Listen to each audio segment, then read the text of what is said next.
Well, hello. Welcome to the final video of 2020.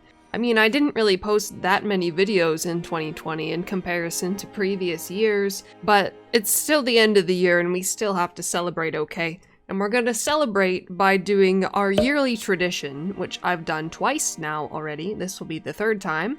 And the yearly tradition of compiling all of my ideas and suggestions and hopes for the game for the next year. So this video is gonna contain all that stuff, everything that I want to see in the game in the coming year, and hopefully, you know, it would be cool if some of it showed up in the game. Well, actually, some of the stuff on here, since I've been compiling this list for the past several months, some of it has already shown up in the game, so I think I'm on track to be the successful predictor for the game for the next year. I hope anyways, but I guess we'll see. I do have a lot of stuff to cover, so I'm not going to drag out this introduction for too long, but I do just want to thank all of you for your support of me. Does that make sense? For your support to me. For you supporting me this year, because this year has been a difficult one for everyone, but for me in particular, I did lose my channel earlier this year, if you remember, and I lost a lot of steam with that, and just, you know, it downed my spirits a lot, but you guys being here helps out a lot. Okay, we're gonna start now.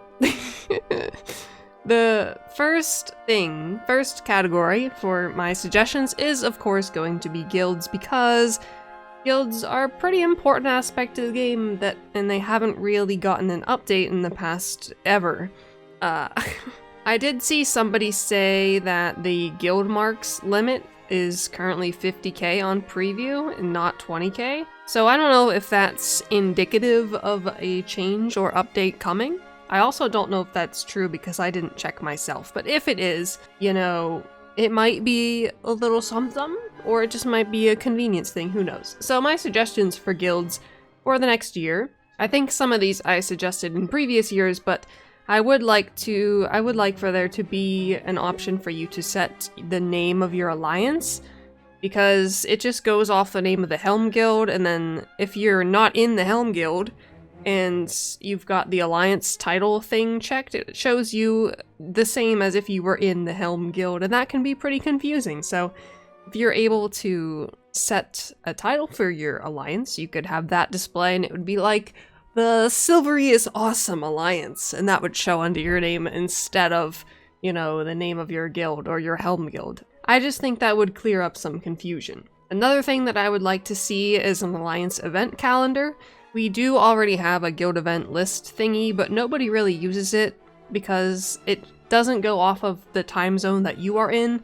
It always goes off of Pacific time, so if you input a time to start an event that is in your own time zone, it's going to convert into Pacific time and show as Pacific time for everyone else, which means that the time will be wrong. You know, it's kind of wacky like that. But I would like to see an alliance event calendar, so in our alliances tab, there should be, like, I don't know, a calendar button down here or something, and then you click on it and it takes you to an actual calendar that looks kind of like the actual calendar in the game, and then every guild in the alliance rank officer or higher can add their own events to that calendar, and it would make coordinating alliance events so much easier. That's all I have to say. The next thing is that I would like there to be a welcome message that you could configure for new members who join your guild, and this would be sent as a mail to them within, you know, 5 minutes of them joining a guild, and it can be set by rank 7, so you can customize it with your rules, any pertinent information like requirements or a Discord or TeamSpeak server or anything like that, so that everyone who joins the guild knows what's up and gets the information. And the next thing, there's 2 more things. This is kind of more useful for officers than anything. I think that there should be an overlay or an option somewhere in the guild roster that will show you how long it's been since someone has logged in. Now, you can figure this out by hovering over their name, but it would be so much faster to just have a little thingy on the side that says, like, 7 days ago, or, you know, whatever, however long it's been since they've logged in. And there's a lot of other games that do this. I mean, I'm thinking of mobile games in particular, but those mobile games have guilds that people run, and so it can be applied to a game like this, but It would make it a lot easier for officers or whoever really to clear out the roster of inactives, and it will leave more space for new people to join if it's really clear to everyone who's inactive and who should be given the big old boot. Alright, last thing that doesn't have anything to do with guilds in particular, but rather the search bar function for guilds. The search for guilds is very unreliable and doesn't really make very much sense, because you can type in the name of a guild and sometimes that guild won't even show up in the search. And then other times you search the exact same name again and then it will show up. You have to search more than once for it to show up. And then even if you have the same search text, sometimes just different guilds show up each time.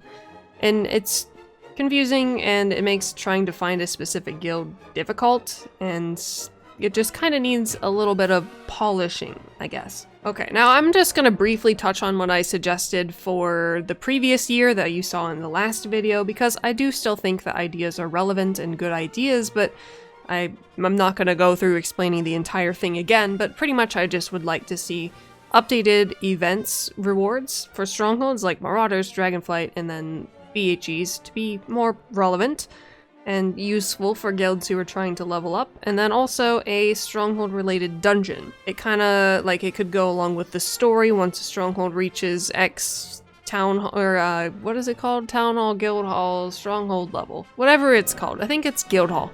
Guild Hall level, they unlock a dungeon, it goes along with the story and blah blah blah. I don't expect that to actually happen, but it's just something that I think would be cool. And that concludes the guild section of this video.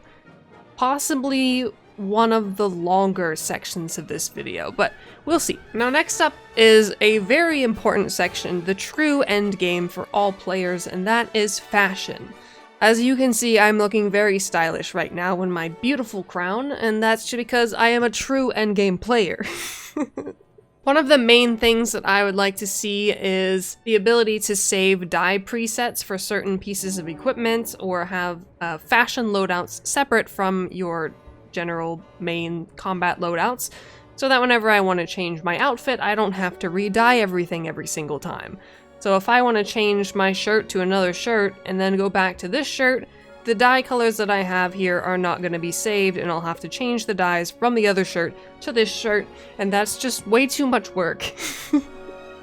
Yeah, it would be really nice to have dye presets for specific pieces of gear. And speaking of fashion loadouts, they could be cheaper versions of regular loadout slots that only contain fashion and appearance information, so that could be a potential Zen store contender for them. Of course, you would need like 2 free ones, the same way we got 2 regular ones, because otherwise people are gonna be like, pay to win. Okay, next thing. There should be a decoration fashion slot that is it can be right here actually, right here underneath the head slot, and it would contain body paints or other decoration fashions that don't exist at the moment. But that way I could wear my crown and then also have a tattoo at the same time, because, you know, if I want to wear a hat, sometimes I would like to show off my tattoos while I wear my hat. Unfortunately, I can't do both, so if I would like to wear a hat, I need to go get my tattoos removed first, because otherwise the game just will freak out. Now next up is something that I suggested in the previous video, and that is that you should be able to preview what dyes look like on gear before you actually own them. So as you can see, I can click on this one, there's only one dye I don't own, by the way, and I click on it because I want to know what it looks like on my gear before I decide to buy it, because it's pretty expensive. I can't even pronounce it. It's not going to show me what it looks like on that gear before I actually own it. I can preview all the ones I already have because that's how it works, but you should be able to preview colors before you own them so that you know if you want to buy it or not, or what it's going to look like on your specific piece of gear, because sometimes colors look different depending on the material of the armor or the fashion appearance item that you're wearing. And then, of course, if you don't own it, you won't be able to apply the colors because there'll be an error message that says, "Sorry, you don't own this, haha, tough luck." They should let me make some of the dialogue in this game. It would be very entertaining. Okay, next up, something that I think would be very cool, but I also find very unlikely to happen, it would be the ability to mix fashion and armor appearance items. So like, for example, What if I want to wear my crown on my head, but like I want to wear the rest of the gear that I have as normal? Sorry, can't do that. You're not allowed to mix and match outfits. I like fashion. I'm not a huge fashion nerd, but if I see something I like, I want to be able to wear everything I like at the same time. But I can't, and that's quite sad. Another thing that makes me sad is this cape that I'm wearing. I can't take nice screenshots with it because my ass comes through the cape, and that's a serious problem. I want to take really cool looking screenshots, but when I walk and I stop walking, there's a little something poking out there.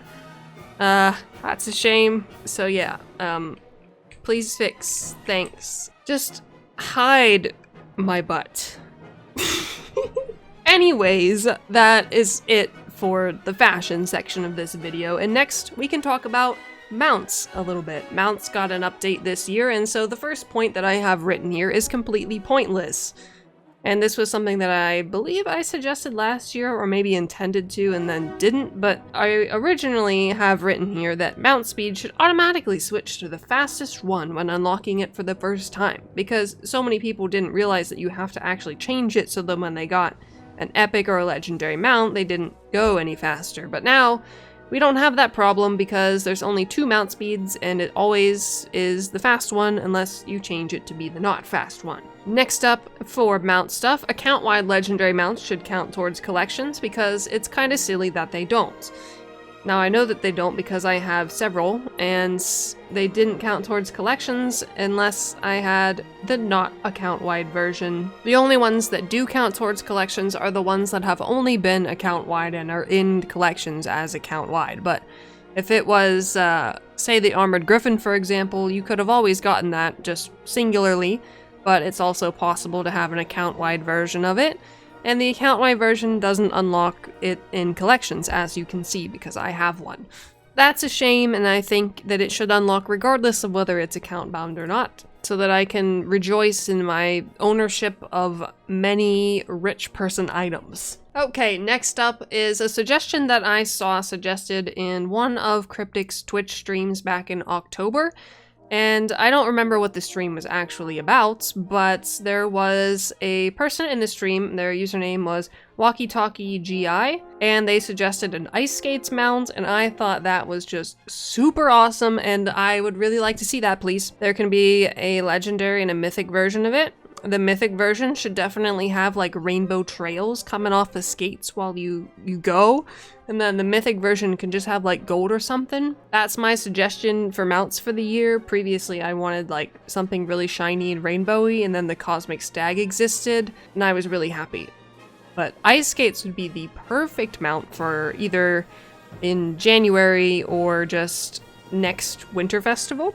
Cough cough. You can DM me my payment later. Okay, now for the next thing. This thing really annoys me. So whenever you want to upgrade a mount, you can only upgrade the ones that you actually have in your stable. So if I want to upgrade one of these mounts, I can't do it unless I swap it to my stable, and then that's just too much work. You should just be able to upgrade them. I think this window should be a little bit different because it's kind of outdated. Now I don't remember which mount I had there. Hold on, it was the one with insignias in it. There we go. The good thing is that the insignias save at least. But if I want to upgrade one of my mounts that's not in my stable, I don't think that I should have to swap it out in order to do that. Just the same way as how insignias, you used to have to unequip them in order to upgrade them, until now you can refine them, this was also on my list. But they updated that a couple months ago as well, which was super awesome. Now the last thing is another suggestion from someone else, and it was also from the October Twitch stream that Cryptic did, but I don't remember who actually suggested it. I didn't write their name down.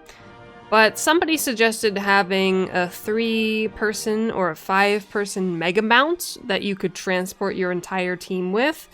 And that would mainly be convenient for like hunts and stuff that happens in the zones, not in dungeons of course, but I don't find that idea feasible. Like, it's not something that they would ever do, but imagining that and trying to figure out, well, like imagining like a Tiamat mount and each person rides on each of the heads. That's extremely unrealistic, but it's really awesome to think about, and I just wanted to share that visual image with you. Alright, and that concludes the mount section, and we can go on to far more entertaining things, such as vanity pets. And there's only two things, well, really one thing that I want to suggest for vanity pets, and I've seen a few people suggest this actually, and that is that vanity pets should be able to pick up items off the floor. I like that idea. I don't want to run around clicking F all the time. I'd like to just have something else do it for me, but there's another suggestion on top of that suggestion that would require unlocking the ability for your vanity pet to pick up items by some kind of leveling system. Like, if you upgrade your vanity pet, ta-da, it can now pick up items. Or, I mean, it's called a vanity pet because it doesn't do anything and it's there just for vanity. But, there's no harm in making it do something. That would be pretty cool. Okay, next we need to talk about stores for approximately 7.5 seconds. We need to have more sliders on items that you buy in the stores because sometimes I don't want to click 8 million times if I want to buy 8 million of a specific item. We need sliders on everything that it is reasonable to have sliders on. Okay, thank you for coming to my TED Talk. Bye! Alright, now the trade window. There's one thing, this came up when people were doing hunts like crazy and trading huge amounts of hunt trophies and hunt marks and stuff. And that is that there should be an item count on each side of the trade window. That way, if you're trading for like 100 Cursed Blades of the Lonely, you don't have to try and count them all while they're still putting in items, and instead you can just look and scroll through, make sure they're all the same item, and then at the bottom it would say like 100 items, and then your side, however many mop for, or whatever people are selling them for these days. That would have just been really nice. And if hunts are going to continue to be a thing in the future, like they seem to be a recurring thing, maybe that is something that they could look into to make people's lives a tiny bit easier. Now it's time for our yearly suggestion about the mail system. Except this time there's another one added into our usual collection of ideas. So I'm just gonna run through these real quick. You've all heard them like 18 million times before. 1, the ability to select multiple mails at once to delete or collect items would be a huge quality of life improvement. 2, adding years onto the date column so that we know which year we're in when we're looking through our past memories of sold items on the auction house or like guild mails or something. And 3, this is the new one. Most games, or at least most games that I've played anyway, have had some kind of system or admin mail that goes out whenever the game has an update or there's something important that every player needs to know. And I think that this would be really beneficial in Neverwinter because then they could send out the patch notes, promotions, special promotions, giveaways, the stuff that's in the launcher, those news articles could be delivered straight to your mailbox, and as well as important announcements like maintenances and stuff like that. And that could even be in a separate tab of the mailbox because there's plenty of space for that. You could have your typical inbox, compose, guild compose, and then you could have like admin or system, another tab that shows all of those mails that don't count towards your mail cap, so they're not going to accidentally fill up your mailbox if you're gone for a long time. I just think that would be so beneficial to people in the Neverwinter community, especially those who don't frequent social media or YouTube or other places that people get their information from. And that way, more people could know what's going on in the game and there will be less confusion and less frustration. Am I right or am I right? Okay, next it's time to talk about the bank for a teeny tiny bit, just a quick second. Since the maximum number of bank slots has been in existence, specifically account bank slots, there have been a ton more items added to the game and a ton more stuff that we actually would want to store or transfer between characters, so I think it would be really awesome if we could get an extra row or 2 of account-wide bank spots. I mean, even like just adding onto the limit of ones we can buy with Zen, I would happily buy 2 more rows of account bank slots with Zen. Just saying. And then also I saw a suggestion, I don't know if it's the same person, but I have seen it a few times, that people would like to have a shared crafting resources inventory, or at least a crafting resources bank, where they can just transfer all their crafting resources between characters more easily. I don't do professions a whole lot, but I do sympathize with the necessity of ease of transporting items between characters, so I decided to include it for that reason. Now, the next thing is not really a suggestion, but more of a voicing of frustration, and that is that account-bound preservation wards don't always stack. I don't have an example of this in my inventory right now. I did a couple weeks ago, but I think I used them to get rid of that problem. But sometimes if you get account-bound preservation wards from different sources, they don't stack together even though they have the same binding status. And so you end up with like 2 stacks of pres wards, like 1 of 5 and 1 of 10, and you could easily make that 15, but they just don't stack together and it's really frustrating, okay? Okay, this next one is something that's not going to affect a whole lot of people, but I'm going to include it nonetheless, and that is that whenever you invite someone to a custom chat channel, the invite field should clear after you send the invite, because if you send an invite to someone, hit invite, you have to then erase the name, hit backspace, and then type the next one. And that's just a little quality of life thing that I think would help a lot, but it is pretty minor as well. But that way it just clears and you can just type name after name after name if you're trying to invite like all the alliance leaders of your alliance into a channel or something like that. That would be pretty nice. Now it's time for our yearly complaint about how laggy the friends list is. I don't need to say anything else, but it's just not nice. Speaking of the friends list, on the ignore list, in my opinion, there should also be a column for you to add notes to a person and then also the date that they were ignored. So that way, if I hover over the notes in the ignore list, I can see exactly why I ignored that person and then also the date of when I ignored them so that I can know if it's ever worth ignoring them ever, or if I should just ban them forever from my knowledge of existence. Because sometimes you got people that you ignored because they annoyed you once, and then like 5 years later when you come back to the game, you don't even know who they are.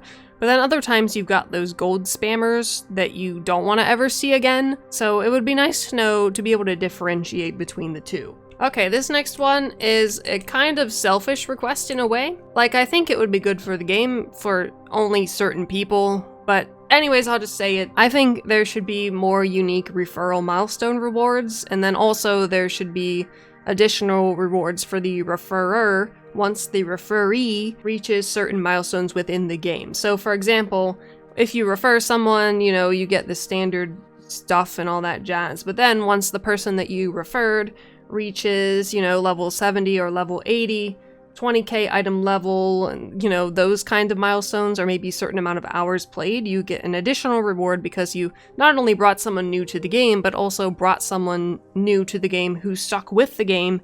And I feel like that's a little bit more valuable than just having someone, just bringing someone to the game and then having them quit in a week. And then as far as more unique milestone rewards, like you only get rewards for the first 5 people that you refer, and that's a pretty small number whenever you've got. The game is a massively multiplayer game. It's possible to refer many people. Now this is, like, the reason I said this was selfish is because it really would only benefit people with a larger audience or field of reach. I don't know if that's a word, that's not a real phrase, but I just made it one. But like, even if there was a milestone reward for 10, 25, 50, 100, you know, so on and so forth. I mean, I'm sure you're all wondering how many people I've referred, and I can't tell you a specific number. However, I have kept every single referral confirmation email that I've gotten, where it says, friend referral completed. And then it says, so-and-so has been successfully referred by your link, or whatever it says. I have well over 3,000 of those emails. And I mean, I don't really need anything in the game, but I am a little bit greedy that I would like a little bit of compensation for my efforts for referring people. That's why I said it was selfish. I really don't need anything. If I got anything from it, I mean, it would be bound, but if it wasn't, I would just give it away. But I would like a custom title. Cough, cough. I don't even know what I would make it say, to be honest with you. Okay, we're almost done, people. Thank you for sticking with the video for this long. Remember that if you're not subscribed, you should totally do that because I'm a pretty awesome person. I mean, I try to be pretty awesome and entertaining, but I guess only you can be the judge of that.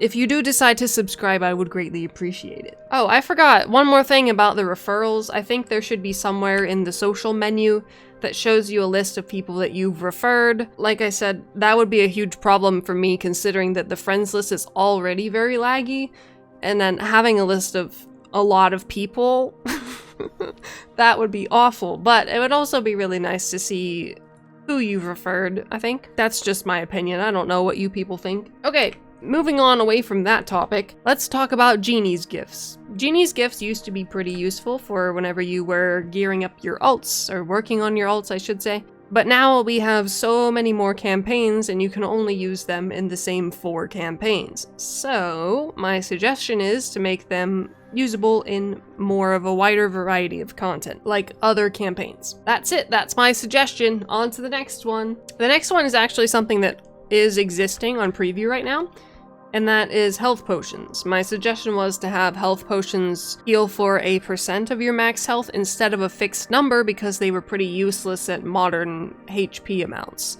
I just said HP like a Irish person. But anyways, on preview right now, healing potions are healing for like 220,000 HP or something like that, which is approximately a third of my HP on live, or on preview.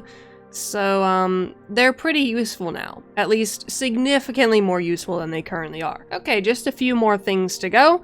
It's time to talk about everybody's favorite money-making scheme, and that is the auction house. The number one thing that I would like to see as far as the auction house goes is the ability to right-click something in your inventory and then have an option to search on the auction house or sell on the auction house, and then you click that and it opens up the auction house and already has that item searched for you and hits enter for you, so that it pops up immediately the item's prices on the auction house. That would be very convenient. It would remove a lot of unnecessary typing, and it would help people be more efficient, and it would just be very convenient when searching for items or if you want to sell items. The second thing is a bit of an odd request, I think, but every now and then I sell a bunch of stuff on the auction house at once, and I think it would be cool if it showed you somewhere over here on the left your total potential profits from your currently listed items minus the trade house cut.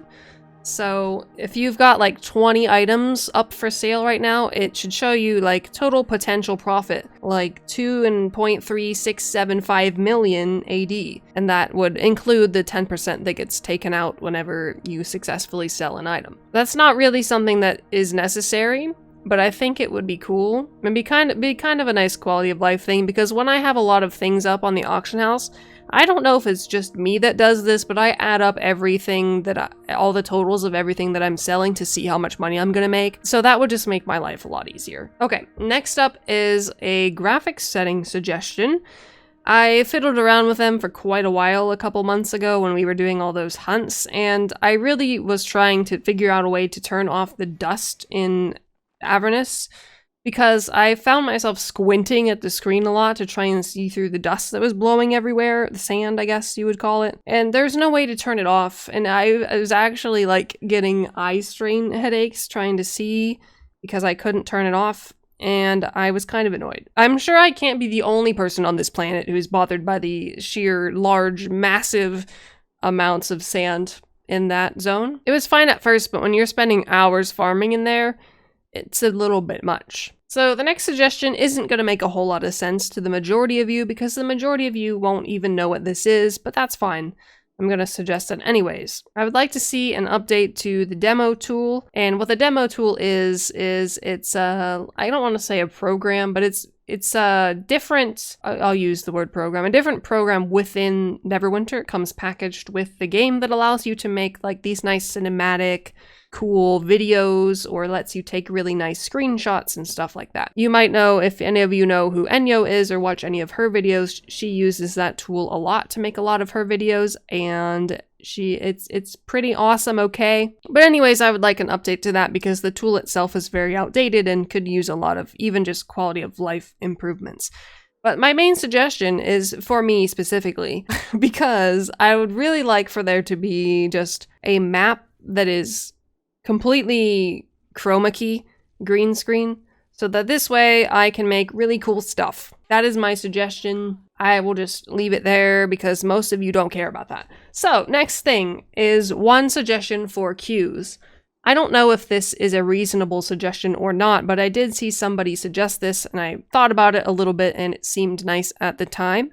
And that would be for random queues. Whenever you're queuing as a DPS, priority should be given to DPS classes who don't have another Paragon that they could run. For example, rogues have 2 DPS paragons, wizards have 2 DPS paragons. They can't switch to tank or healer for a faster queue time. They really have no choice at all in the matter. Whereas a cleric could switch to devout to heal if they wanted a queue faster, that kind of thing. I don't know if that's something that would be reasonable or not, but, you know, I thought I would just toss it in there. Okay, we're on to our final suggestion.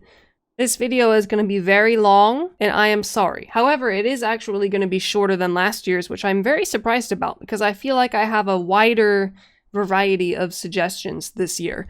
But anyways, the last thing has to deal with combat, and again, I don't know how possible or reasonable this suggestion is, but if you have an AoE non-targeting power, like Divine Shelter on a Paladin, for example, or Sunburst on a Cleric, even though everyone hates when you use that, but I'm just using it as an example. Basically, powers that are AoE that you don't have to target to use. And by target, I mean have this target circle appear on the ground. Ones that don't do that. For those powers, if you hold down the button, it would be really cool to be able to see the effective range of that power. So for Paladin Divine Shelter, it says the range is 80 feet or whatever it is, but it's kind of hard to visualize what 80 feet actually is. So if you held down the button, it could show you an outline, kind of like this, around the character, or an aura or something that just shows you the effective range of the power. That would be nice. And believe it or not, ladies and gentlemen, we have reached the end of my compilation of ideas, suggestions, and hopes for the year 2021 for Neverwinter. Crazy, I know. I feel like I've been talking for like 6 hours. But I haven't. So I just want to say thank you all so much for watching or listening or whatever. And since I haven't talked about this in quite a while, I just want to say that if you ever feel the desire to support me or my content in any way, there are 2 ways that you can do this. One is by becoming a channel member on my YouTube channel. What that does is you can choose a tier, a price tier. There's a cheap one, a medium one, a more medium one, and a kind of expensive one. And it's kind of like a Twitch subscription, or it basically is a subscription to my channel, which supports me monetarily and also allows you to use my emojis and comments and stuff, and get access to special community posts and a special role in my Discord. And then you can also, if you don't want to do that, if you don't want to give YouTube any of your money, because I do only get 70%, I believe it is, from YouTube memberships, you can also just donate to me directly on my Ko-fi page or Ko-fi page. I still don't know how you pronounce it, and I have one, which you can find down in the description of every video. Of course, not required or anything like that, but still greatly appreciated nonetheless. Once again, just thank you all so much for your support this year. I am looking forward to a hopefully much better 2021, filled with great things, and I hope all of you are enjoying your holidays and staying safe and everything like that. Hopefully we can see at least some of these ideas come to life in 2021. I think that would be pretty awesome. I don't know what's going on the right side of my screen right now, but I'm digging it. Anyways, I'm gonna leave now. Thanks again. Have fun, be safe, all that jazz. And, okay, bye.